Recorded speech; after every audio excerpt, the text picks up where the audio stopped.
प्रिय विद्यार्थियों, online class में आपका स्वागत। मैं डॉक्टर ओमपुरी स्वामी, सहायक प्रोफेसर भूगोल, राजकीय महाविद्यालय बिनमाल। आज मैं आपको राजस्थान की प्राकृतिक वनस्पति के बारे में बताऊंगा। इस पर अपन चर्चा करेंगे।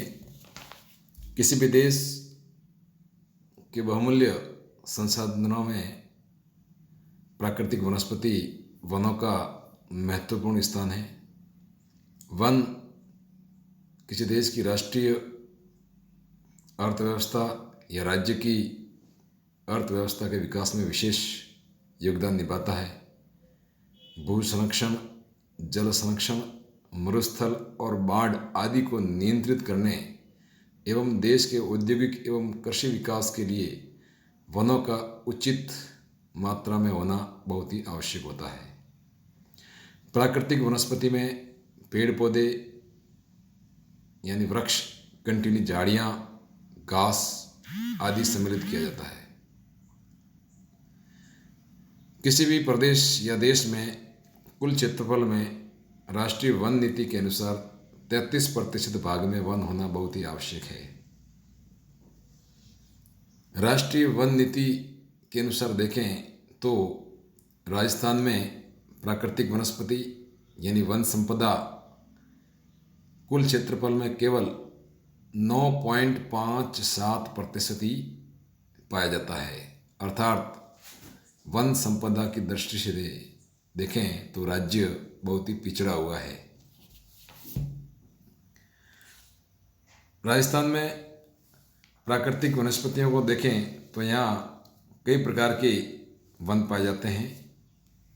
राज्य की प्राकृतिक दशा, जलवायु और मिट्टियों में पर्याप्त विषमता पाई जाती है।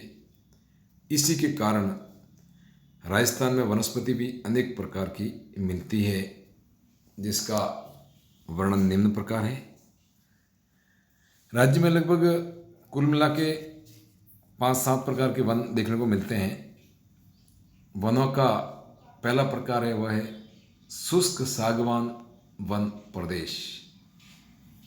इस प्रकार के वन राज्य के दक्षिणी भाग में बांसवाड़ा जिले में ज़्यादातर फैले हुए हैं। इस भाग में 5200 वर्ग किलोमीटर क्षेत्र में इन सागवान वनों का विस्तार पाया जाता है। इसके अलावा चित्तौड़गढ़, उदयपुर, बारा आदि जिलों में भी सागवान के वृक्ष देखने को मिलते हैं। इस भाग में वे वन या वृक्ष आते हैं जो वर्ष में लगभग सदाबहार बने रहते हैं। वर्ष में पत्ते कम झड़ते हैं इन वृक्षों के। तो इस प्रकार के वनों में इस प्रकार के पेड़ पौधे आते हैं। इस प्रकार के वृक्षों की ऊंचाई 9 मीटर से लेकर 13 मीटर तक होती है। वनों का जो लकड़ियां हैं वह फर्नीचर एवं मकान निर्माण, इमारती लकड़ी के काम में और लट्ठे बनाने के काम में आता है। ये सागवान जो वृक्ष होता है वो काफ़ी उपयोगी होता है और इसकी लकड़ी बहुमूल्य होती है और सदा हरे भरे रहने वाली नरम लकड़ी इसके जो वनों की होती है वो होती है। तो ये बहुत ही उपयोगी वन होते हैं। इसके बाद दूसरे प्रकार की जो प्राकृतिक वनस्पति होती है, जो वन पाए जाते हैं, उसे उत्तरी उष्णकटिबंधीय शुष्क पतझड़ी वन कहते हैं। नाम से स्पष्ट है, जो वर्ष में एक बार पत्ते झाड़ देते हैं उसको पतझड़ी वन कहते हैं। इस प्रकार के वन अरावली पर्वत श्रेणी के तलहटी भागों में और आसपास के क्षेत्र में देखने को मिलते हैं। उदयपुर, बांसवाड़ा जिले में इस प्रकार के वनों का विस्तार ज़्यादा पाया जाता है।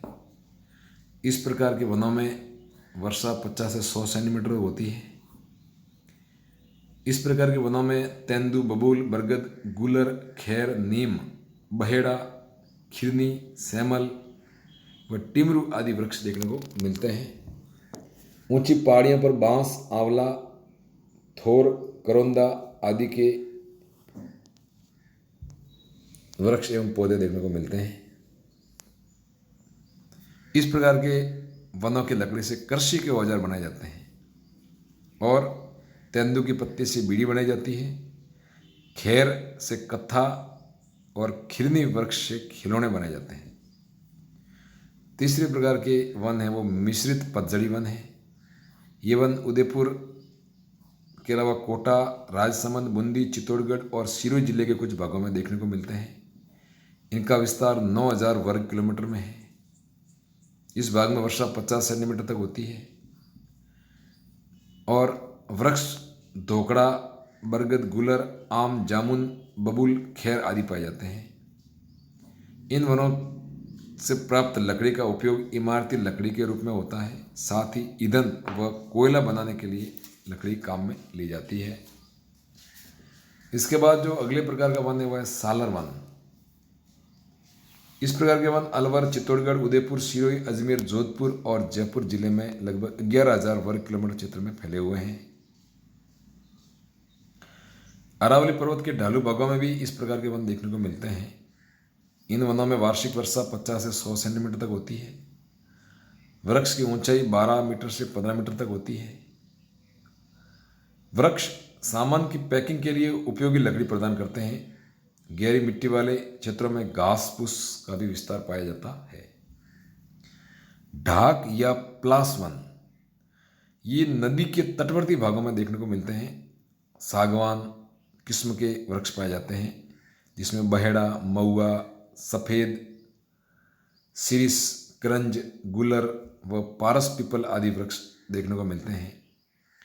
इन वनों के अंतर्गत राज्य के कुल वन क्षेत्र की तुलना में स्थान नगण्य है। मतलब ये बहुत कम मात्रा में ढाक या प्लास किस्म के वन देखने को मिलते हैं। इसके बाद में यहाँ उष्ण कटिबंधीय कांटेदार वन पाए जाते हैं। इस प्रकार के वनों में जो वृक्ष पाए जाते हैं वो कांटेदार होते हैं जिसमें खेजड़ा, रोइड़ा, बेर, जाल, कंटीले, बबूल आदि बहुतायत पाए जाते हैं। वर्षा 50 सेंटीमीटर से कम वाले क्षेत्रों में ये वन ज़्यादातर फैले हुए हैं। ये रेतीले मरुस्थलीय भाग में फैले हुए हैं। विशेषकर जोधपुर, बीकानेर, बाड़मेर, पाली, सीकर, अजमेर, जयपुर, दौसा, झुंझुनू और नागौर जिले में मैदानी भागों में इन वृक्षों का विस्तार पाया जाता है। इनकी लकड़ी ईंधन के रूप में काम आती है और कोयला बनाने के लिए काम में ली जाती है। इन वनों से गोंद, चमड़ा रंगने वाले शाल और खिलौने बनाने वाली लकड़ी उपलब्ध होती है।